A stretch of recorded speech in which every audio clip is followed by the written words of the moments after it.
Hoje é domingo, 30 de agosto de 2015. Nesse episódio especial vamos falar sobre adaptações de videogames. Meu nome é Carlos Shin e está começando o Goobercast.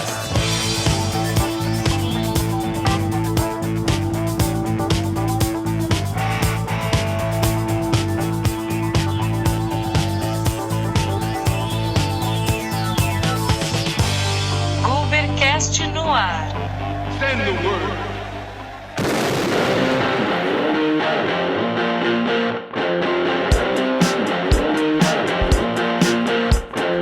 Fala galera, estamos começando o Goobercast especial número 9. Sim, Carlos Shin aqui direto de Rio Grande, no Rio Grande do Sul. Comigo, como sempre, está meu brother de São Paulo, capital, Raul Barbosa. E também participando desse especial temos de Rio Grande, no Rio Grande do Sul, Arthur Salles e Ricardo Zamorano. Antes da gente dar continuidade nesse especial sobre adaptações de videogames, eu quero convidar você que está ouvindo aí para conhecer nossa fanpage no Facebook. Isso mesmo, vai lá no Facebook, joga lá Goobercast, dá uma curtida na página lá que você vai ficar por dentro de todos os links, de todos os episódios e de tudo que a gente está publicando no Goobercast. E se você está vendo esse vídeo pelo YouTube, é só dar uma clicada aí na tela onde está aparecendo para se inscrever no nosso canal. Fazendo isso, você também vai ficar por dentro de tudo que o Goobercast está produzindo. Então se inscreva e dê uma curtida nos nossos vídeos aí. Beleza, galera? Então vamos dar continuidade a esse especial sobre adaptações de videogames. Essa será a parte 2. Se você ainda não viu a parte 1, dá uma procurada no canal no YouTube aí, que vale muito a pena. A gente no total tem uma lista de 46 adaptações de videogames que a gente está mencionando. Lembrando que essa lista está em ordem alfabética e é sempre pelos títulos originais dos filmes e não dos jogos. Na parte 1 a gente mencionou da letra A até a letra H. Nessa parte 2 nós vamos falar da letra I até a letra P. E futuramente vai ter a parte 3 para finalizar esse especial, então vamos dar continuidade agora e vamos seguir com a parte 2 desse especial sobre adaptações de videogames.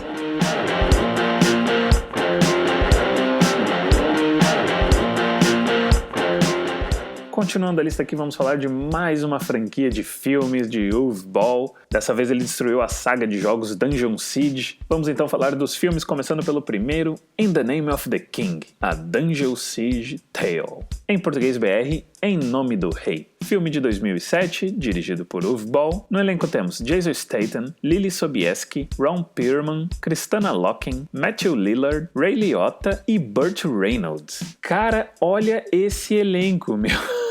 Os caras fizeram um pacto com o demônio, não pode ser. Uwe Boll, né?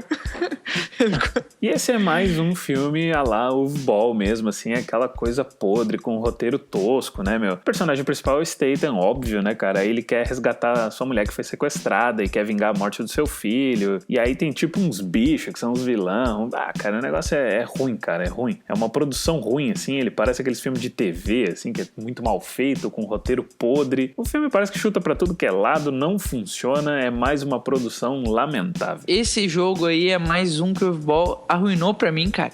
Eu adorava a franquia, velho. Eu adorava. Eu lembro eu passar minha infância jogando os Dungeon Siege, cara. Era muito legal, entendeu? Foi os primeiros jogos que eu explorei dungeons, entendeu? Eu sou RPGista desde que eu me conheço por gente. E esse jogo foi um dos primeiros jogos que me deu a visão de explorar uma dungeon, entrar lá na masmorra, tudo aquilo. E, cara, depois que eu vi os filmes, eu nunca mais consegui voltar naquelas minhas memórias da minha infância sem odiar o nome Dungeon Siege, cara. Obrigado, Uwe Boll. Obrigado, seu filho da puta. Ele custou 60 milhões, tá vendo? Um dos mais caros dele. Faturou 13 milhões. Chupa! Cara, quem é que dava o orçamento pra esse filho da puta, cara? Com certeza algum ricaço curtia cinema e tinha Alzheimer, cara. É a única coisa Velho, que explica, cara. Eu não duvido que esse cara use dinheiro do nazismo, tá socado em algum buraco lá na Alemanha, e esse cara achou. E aí, pra decepção geral da nação, esse filme teve mais 2 sequências, por incrível que pareça. Então, vamos lá, hein? In the Name of the King 2, Two Worlds. Filme de 2011, dirigido por Uwe Boll. No elenco temos Dolph Lundgren e Natasha Maltin, que é a Rainey, né? Do Blood Rain do Uwe Boll. Meu Deus, e a história desse aí é uma coisa bizonha, cara. É bizonha ao extremo. Dolph Lundgren é o principal do filme, ele é tipo um soldado, agente especial, que ele é mandado de volta no tempo pra época medieval pra cumprir, né? Uma profecia, assim. Puta, velho, aí é Two Worlds. Ah, what the fuck, man. Roteiro feito com a bunda, né, cara? E ainda saiu um terceiro filme, né? Meu Deus do céu. In the Name of the King 3, The Last Mission. E tem Last no nome. Por favor. Aê. Por favor.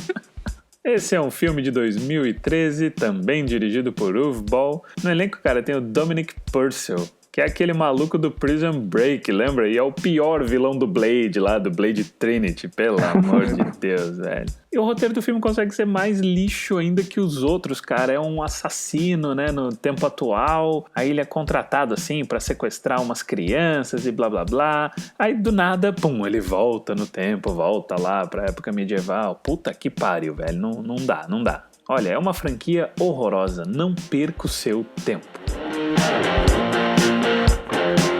Seguindo aqui, então, vamos falar da franquia de jogos popularmente conhecida no Brasil como Tomb Raider, né? Isso mesmo. Vamos então falar da primeira adaptação, Lara Croft Tomb Raider, filme de 2001 dirigido por Simon West. No elenco temos Angelina Jolie, Jon Voight e Daniel Craig. Cara, esse filme eu fui ver na estreia no cinema, enlouquecido. Fim dos anos 90 aí, Angelina Jolie era minha atriz favorita aí, né? Raul lembra bem aí, a gente garimpando um monte de filme dela. E esse foi o filme que alavancou ela, assim, pra status, né, mundial, assim, né? E, cara, vou dar real, cara, eu gosto desse filme. É aquele filme, meu, Indiana Jones feminino, assim, aquela aventura, sessão da tarde, assim, nada de demais, não precisa se levar muito a sério, mas eu acho que ele diverte. A produção é muito bem feita, ele tem efeitos legais, tem cenas bem feitas. Pra mim, né, pegou a essência que era o jogo e fez um blockbuster aí, cara. Eu gosto desse filme. Não é tão tosco, né, cara? Vocês podem me crucificar, mas eu acho ela uma péssima Lara Croft, cara. Nunca gostei dela como Lara Croft, cara. Acho nada de Lara Croft ali. Então, Arthur, vamos concordar uma coisa, né? A Lara Croft nunca foi um personagem forte. O jogo em si, a história, o fato de tu explorar lugares com selvagens e cavernas e masmorras sempre foi muito mais interessante, entendeu? E aí, claro, aquela época dos gráficos poligonais, quando eles tentaram fazer os peitos dela, que aí ficou aquela coisa gigante pra conseguir aparecer que eram peitos e que a personagem era feminina, foi a primeira feminina mais forte, foi a primeira a personagem feminina mais forte do mundo dos games. Até isso hoje, aí, né? Deu um nome. Exatamente, isso deu um nome. Mas, cara, eu vou te dizer que eu, como jogador desde pequeno, eu não curti o jogo. Eu não achava legal, assim. Embora era difícil e tudo mais, eu até tenho alguns traumas de ter jogado alguns Tomb Raider e não ter conseguido sair da primeira tela, entendeu? E aí chegou no Tomb Raider e você ficou traumatizado. Exatamente. Mas eu vou te dizer que a personagem, a história, o jogo só foi me convencer agora nesse remake que saiu agora, cara, do Tomb Raider novo, da Lara Croft nova, mostrando ela mais jovem, ela se tornando aquela mulher, entendeu? Guerreira que a gente realmente nunca conheceu, porque não tinha desenvolvimento de história nos jogos antigos. O seguinte é, cara, a atuação da Angelina Jolie foi mais por uma questão de roteiro, porque assim, ó, se eles tratassem ela menos B10 no filme e fizessem uma pessoa que calculasse muito mais as coisas pra fazer, ficaria muito mais legal na minha ideia de Lara Croft, assim. E sobre a história dela, porra, cara, nos jogos, desde o segundo jogo eles apresentam a mansão, tipo, a questão da família dela, de como ela pode ter ficado foda e tal. Só que, claro, naquela época não tinha como a gente abordar uma história que nem a gente aborda nos jogos hoje em dia. A gente não tinha recurso, não tinha como tu conceber uma história perfeita num jogo que nem a gente tem hoje em dia, que é uma questão bem mais cinematográfica, assim, esse drama todo. Isso foi uma coisa que veio no decorrer dos tempos na indústria, como vocês sabem. Então acho que foi muito vítima disso também, né? Mas eles podiam ter aproveitado essa coisa muito mais arqueológica da Lara, assim. Independente da adaptação, eu acho que ele, como filme, funcionou, assim, para um filme, né, assistível, assim. Que ele pipoca, velho. Falando do orçamento do primeiro Lara Croft Tomb Raider aí, ó, ele custou 115 milhões, faturou 274 milhões, né? E esse filme teve uma sequência, né, que é o Lara Croft Tomb Raider, The Cradle of Life. Em português BR, Lara Croft, Tomb Raider, A Origem da Vida. Filme de 2003, dirigido por Jean de Bolt. No elenco temos Angelina Jolie e Gerard Butler. Isso mesmo, hein? O Leônidas do 300. Esse segundo filme eu considero na mesma linha do primeiro, eu acho tão bom quanto. Tem coisas que eu gosto mais no primeiro, mas esse eu acho que o roteiro em si no segundo é um pouco melhor, funciona mais. Eu considero os dois no mesmo nível, depois a Angelina Jolie ela nem aceitou fazer uma terceira parte, meio que matou a franquia, mas no geral eu curto os dois filmes, sim. Eu achei bem parecido, esse daí eu achei na mesma pegada, assim. Tem uma outra coisa a mais, assim, né, umas cenas até legais, assim, de ação mesmo, mas é muito parecido com o primeiro, né? Não foge muito. Gostou do primeiro, gosta do segundo. Tentou se manter dentro do universo que ele criou no filme, sem usar mais referências diretas ao jogo. Isso é interessante, entendeu? Quando a adaptação cria pernas próprias e ela começa a se alimentar do que ela criou no primeiro filme para as continuações, entendeu?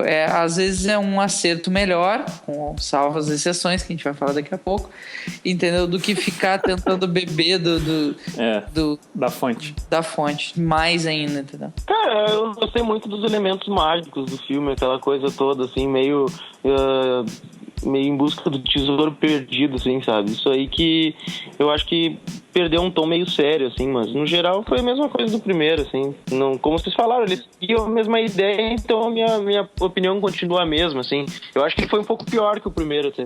Ele custou 95 milhões, faturou 156 milhões. Quero mencionar que existem vários curtas legais, né, sobre Tomb Raider. Tem vários e vários aí no próprio YouTube, você acha. Mas eu quero destacar um aqui que a gente vai deixar o link aí na descrição, que ele chama Croft. E ele já é baseado já no reboot dos games que aconteceu em 2013, que foi um jogo simplesmente sensacional. E esse curta é muito bem feito, tem uma produção muito legal, tem um roteiro bem bacana e é na pegada já desse jogo. Então fica a dica aí pra conferir se você ainda não viu, clica aí na descrição e dê uma olhada nesse curta aí, Croft, bem bacana. E após esse reboot aí dos games, né, com Tomb Raider em 2013, já tem rumores aí de que a franquia dos filmes vai ter um reboot também aí, então vamos ficar no aguardo, né? Vamos fazer agora uma outra menção honrosa, novamente menção honrosa porque ninguém de nós aqui teve a oportunidade de assistir ainda, que é um filme baseado no game Yakuza. O filme chama Like a Dragon Prologue. Filme de 2007, dirigido por Takashi Miike. E esse diretor japonês, top, hein? Ele tem vários filmes legais, incluindo Ichi the Killer. Sensacional, hein? E no elenco desse filme temos Kazuki Kitamura e Igoro Kishitani. Obviamente filme japonês, pelo trailer parece ser legal, mas nenhum de nós ainda assistiu, então fica a dica aí pra você dar uma conferida, Like a Dragon Prologue.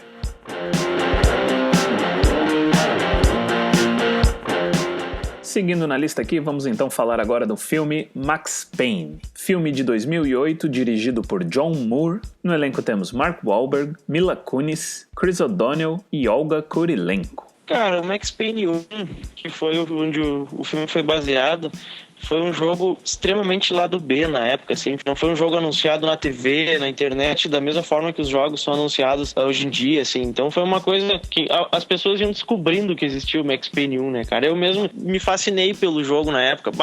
O jogo tem o efeito Matrix, né, cara? Que é a coisa mais comum ligada ao Max Payne. Que é o Bullet Time, exatamente. E eu acho que, assim, o filme, ele bebeu bastante da fonte em certos aspectos, mas pecou na parte da ação, assim, sabe? Porque o Max Payne, ele tem aquela cara de graphic novel, sabe? O próprio jogo não tem CGs. Ele tem as histórias em quadrinhos, assim, bem no estilo graphic novel, que ia apresentando a história, né? Que ia dando esse plot. E o filme do Max Payne, ele se resolveu muito rápido, assim. Ele não te deixou ansioso, não te deixou na expectativa. Ficou só aquela coisa mesmo da vingança e deu. Acabou o filme, sabe? O orçamento dele foi de 35 milhões e ele faturou 85 milhões. Mark Wahlberg bombou, hein? Mark. Mark. Entendedores entenderão, né? Beleza.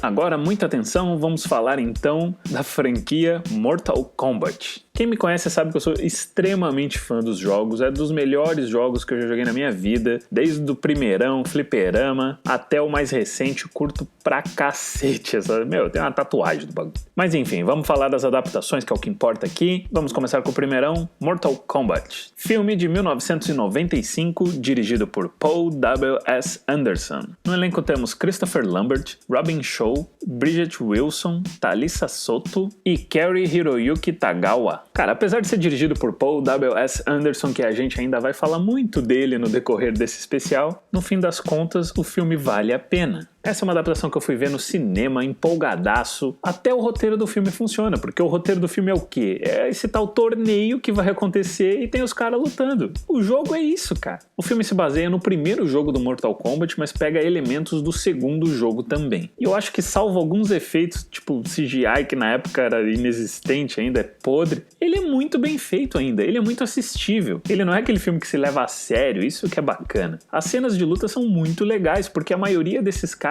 tinham um treinamento marcial. Porque nessa época, cara, as cenas de luta geralmente era fakezão toscaço. Um grande destaque também que foi desse filme foi a trilha sonora, né? Mas no geral, velho, eu gosto desse filme. Ele respeitou bastante, né? Ele respeitou o jogo, assim, tanto na parte visual, embora não era um negócio muito legal, principalmente olhando hoje em dia. O jogo também era tosco, o visual, as roupas eram simples, entendeu? Então, tipo, ele respeitou bastante a fonte que ele bebeu, assim. Isso aí eu achava legal. Eu assisti quando eu era PA, entendeu? Pela minha idade, assim, quando saiu o primeiro filme, eu tinha 6 anos, cara. Os efeitos eram bem legais, assim, eu lembro. Até o próprio Goro lá, cara, que é... Animatronic, né? Animatronic, assim, com as maquiagens, eu achei muito louco. Essa questão do animatronic do Goro, esses tempos eu tava vendo com o Carlos, até a gente tava conversando sobre o making off. Cara, o trabalhão que os outros tiveram pra fazer aquilo foi imenso, assim, ó. E o resultado, na minha opinião, ficou animal, cara. Ficou animal, assim, ó. Não, então, que era da Stan Winston, né, cara, que faz efeitos especiais. Cara, eu queria dar um destaque pra coreografia do filme, tirando a Sônia, claro. É perfeita, cara. Aquela luta contra o Reptile lá e o Liu Kang tá louco, meu. Aquela luta é fantástica, eu me empolgo até hoje, cara. É um filme que seguido eu olho, às vezes. A própria luta final com o do Shang Tsung criou uma expectativa gigante, assim, sabe? Que foi animal a forma como ela terminou, assim.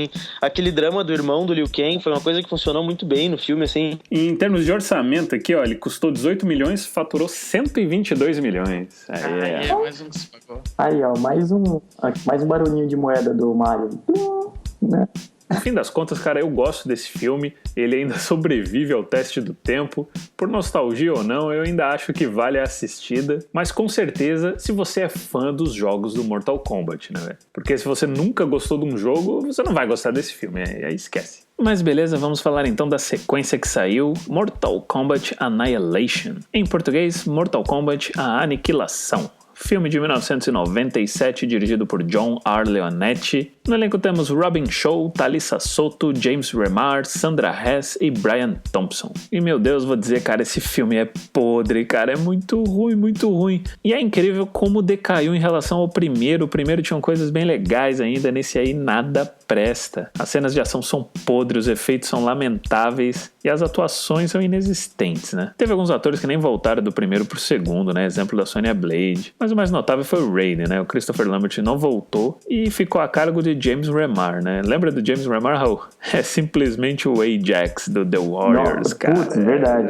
Meu Deus, isso ficou porcaria, velho. Como é que pode, né, cara? É muito podre. Cara, já começa com eles matando o Johnny Cage, né, cara? Aquilo lá eu não entendo até hoje. Não, assim, isso aí, cara, é o seguinte, o ator, ele se recusou a querer fazer o filme inteiro. E aí resolveram ele matando na primeira cena. Porque, cara, porque eu pensei assim, esse filme vai ser tribom, continuação no Mortal e tal.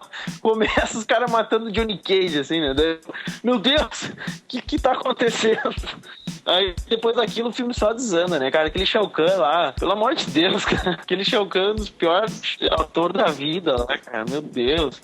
Eles tentam colocar mais ninja, daí botam o Ermac. E o Ermac nem tem fala. O Ermac só aparece no covil do Shao Kahn e depois não aparece mais. Aí eles tentaram colocar o irmão do Sub-Zero, que foi muito legal até. Mas botaram um cara magrinho pra fazer o irmão do Sub-Zero. Tipo, não sei, o filme não funcionou em nada, assim. O próprio ator que fez o Liu Kang, ele atuou pior no segundo filme do que ele atuou no primeiro, sabe? Um outro ator também foi o que fez o Shao Kahn, que é o Brian Thompson. Que é o cara Cobra, não é? Isso, ele tá no Cobra, né? O popular Stallone Cobra de 86, mas ele também tá num outro filme que a gente curte pra caramba, que é o Fright Night 2, que é a Hora do Espanto 2, né? Aquele clássico de vampiro. Ele é aquele cara que come os insetos, velho. Nossa, é muito louco esse papel. Exatamente, que os caras cortam a barriga dele, tipo, ele tem uma pá de bicho dentro. Isso mesmo. Mas aqui, falando de custos aqui, ó, esse filme custou 30 milhões e, por incrível que pareça, faturou 51,3 milhões. Cacete, velho. Ó, chupa uve ball, hein? Mas enfim, esse filme é uma porcaria completa, eu não recomendo, eu acho ele muito, mas muito ruim. Ainda nesse assunto, vamos falar de um derivado agora, que é o Mortal Kombat Conquest, que é uma série de TV que teve uma temporada que foi ao ar entre 1998 e 1999, foi desenvolvida por Juan Carlos Cotto, e no elenco temos Paulo Montalbán, Daniel Bernhardt, Kristana Loken, isso mesmo, em ATX, bem no iniciozinho de carreira, e ainda temos no elenco Jamie Presley e Eva Mendes, hein? Que loucura. Mas essa série, ela funciona como uma prequel, né? Ô Arthur, como é que é a história dela aí? Conta uma história no passado do Kung Lao, e aí nesse passado envolve personagens icônicos do jogo também, mas claro, a gente não tem o Liu Kang, não tem o Johnny Cage, a Sonya e tudo mais, porque realmente é no passado mesmo, é bem medieval, assim, Japão e tudo mais. É bem legal porque, assim, ela envolve CGI, assim, por exemplo, o Reptile é um réptil mesmo, é um lagarto, assim, que se transforma em homem, então ele pega elementos dos jogos, assim, e procura trazer, mas ficou bem lado B mesmo, assim, atuações bem ruinzinhas, assim, e é uma série super lado B que passa na Band aqui no Brasil, até ninguém assistia direito, assim. Eu olhei vários episódios, não cheguei a olhar a temporada completa, assim. Bom, isso é pra fã, né, velho? É pra fã, exatamente. Fã hardcore do bagulho, velho. Mas não recomendo. Agora vamos mencionar então um curta que saiu em 2010, Mortal Kombat Rebirth. Ele é dirigido por Kevin Tancharoen. Pô, é um curta bem bacana, bem legal, né? Fizeram um negócio meio, vamos dizer assim, à la Nolan, né? Aquele negócio pé no chão. E tem aquela cena, né, de interrogatório do Jax, assim, com o Scorpion, né? Porra, o bagulho é muito louco, cara. Eu achei ele sensacional. O detalhe pro curta fica no Reptile, né, cara? Que ele fez como se fosse uma pessoa com aquela doença ictiose de Harlequin. E aí o cara sobreviveu e virou um canibal e tal.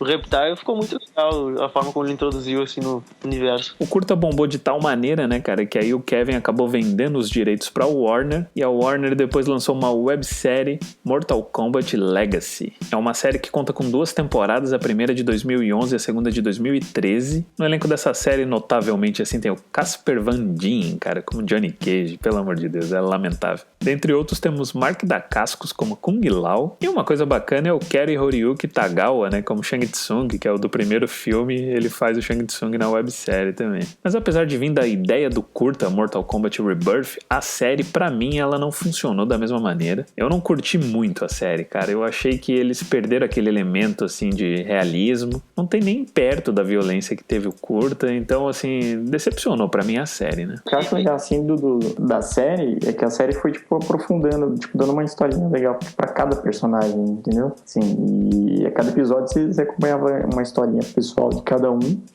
mas eu achei legal, tipo, principalmente a historinha lá do Sub-Zero, do Scorpion, a rixa entre eles, assim, eu acho que ficou bem legal na série, cara, na websérie. Eu lembro que na época eu achei uma coisa muito legal, isso foi o uso dessa minissérie com atores, seja o que for, pra incentivar a galera a conhecer o outro, porque ele saiu, essa minissérie, mais ou menos junto com o MK9. Pegou a hype, né? Pegou um hype, se tornou um viral na internet, e aí a galera se empolgou com o jogo, e quem tava empolgado com o jogo viu a série pra, tipo, né, tipo, ficar tudo no clima ali, né, cara? Isso foi legal.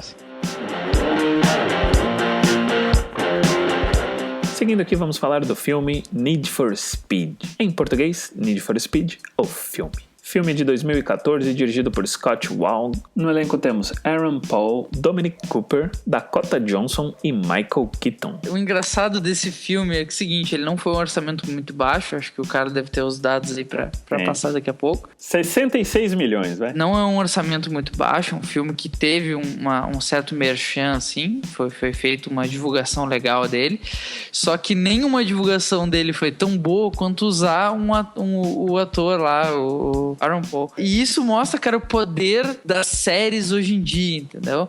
Porque... Verdade. um ator de uma série deu um boost num filme que foi pro cinema, entendeu? E eu assisti, assim como todo mundo, acho que vocês também foram assistir o filme, pelo menos tendo uma confiança de que ele seria bom, porque tinha o cara lá, entendeu? Tinha o Aaron Paul lá. Eu assisti, eu curti, entendeu? Comprei o draminha dele ali, embora seja tipo Need for Speed, tu não espera muita história vindo dali, não tem muito o que pegar da fonte, entendeu? Cada jogo tem uma história meia boca, já fraca ali. No filme não precisava ser uma coisa muito elaborada, só precisava ter uns carros, nitro, corridas e o Aaron Paul. Tá ótimo. Acho que esse filme, quando saiu, acho que confundiu um pouco também com essa época de Velozes e Furiosos, não? Exato. Pra galera que acompanha os jogos Need for Speed Underground, etc, lá, que foi os que mais foram jogados, assim, quando o troço popularizou geral. E tu tens ali, cara, aqui, o Velozes e Furiosos como se fosse o filme do Need for Speed. Então, quando veio o filme do Need for Speed, ele não tinha muito peso, além de ter a presença do Aaron Paul. Entendeu? Claro, exatamente. Uhum. Não, pra mim, sabe qual foi o grande peso pra ver esse filme? Era a Dakota Johnson lá dos 50 Tons de Cinza. Só que não. Cara, eu não sei se vocês acompanhavam os jogos, eu sempre esperei um filme de Need for Speed na pegada do Most Wanted 1, cara, não o remake dele. Cara, ele era fantástico, assim, ele voltou com a perseguição policial no jogo, só que botou uma historinha bem massa, assim. Eu acho que foi o primeiro Need, assim, que teve uma história bem centrada, que até teve a continuação, que foi o Carbon. E tinha um ranking de corridas e tudo mais, né? Que dava pra fazer um drama fantástico num filme, assim. A próprias cenas em CGI do jogo eram gravadas com pessoas, só que eles davam um efeito, assim, onde ficava um blur, assim, ficava CGI, assim, sabe? Mesmo sendo um vídeo, assim. Acho que só vou gostar desses filmes de adaptação, assim, de carro, tipo Velozes e Furiosos, quando sair do Top Gear, velho. Rock and Roll Racing, rapaz. Porra. Ele, custou 66 milhões e faturou, efeito Breaking Bad, 203 milhões. Olha aí. Porra.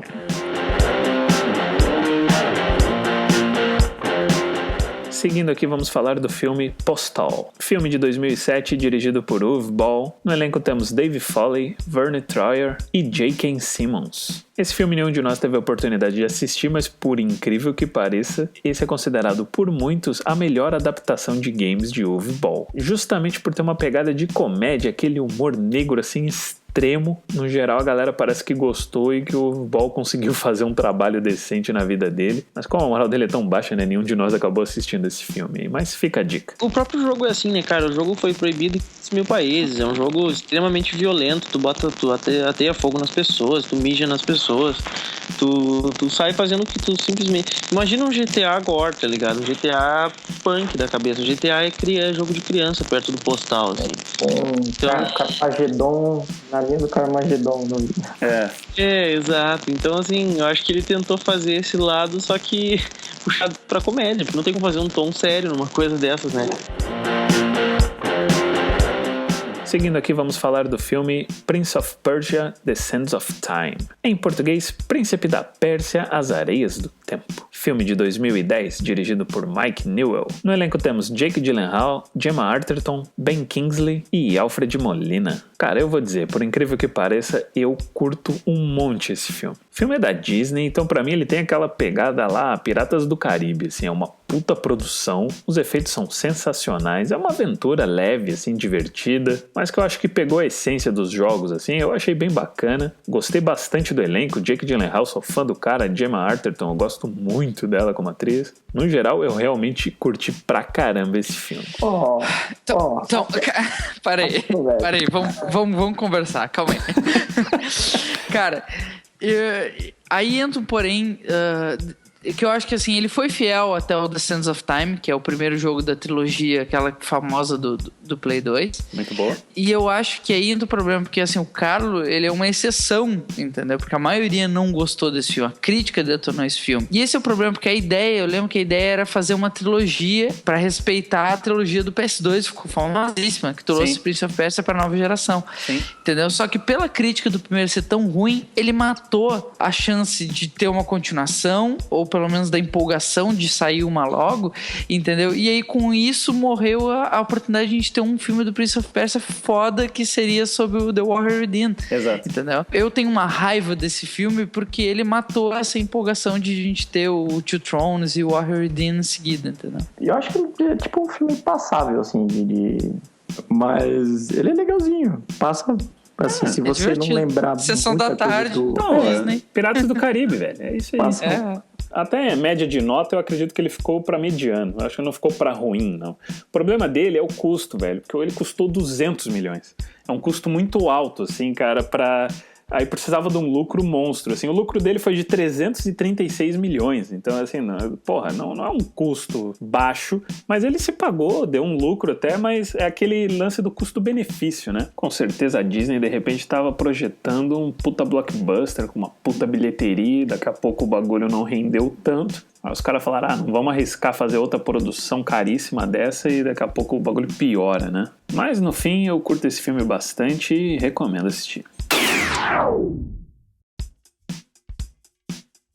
Então é isso aí, galera, estamos encerrando esse Goobercast especial número 9 sobre adaptações de videogames, parte 2. Fiquem ligados aí para a parte 3 que vai vir logo mais na sequência. Vale lembrar mais uma vez aí para você dar uma curtida na nossa fanpage no Facebook e não se esqueça de se inscrever no nosso canal no YouTube, dar uma curtida nos nossos vídeos e até o próximo episódio. Tchau!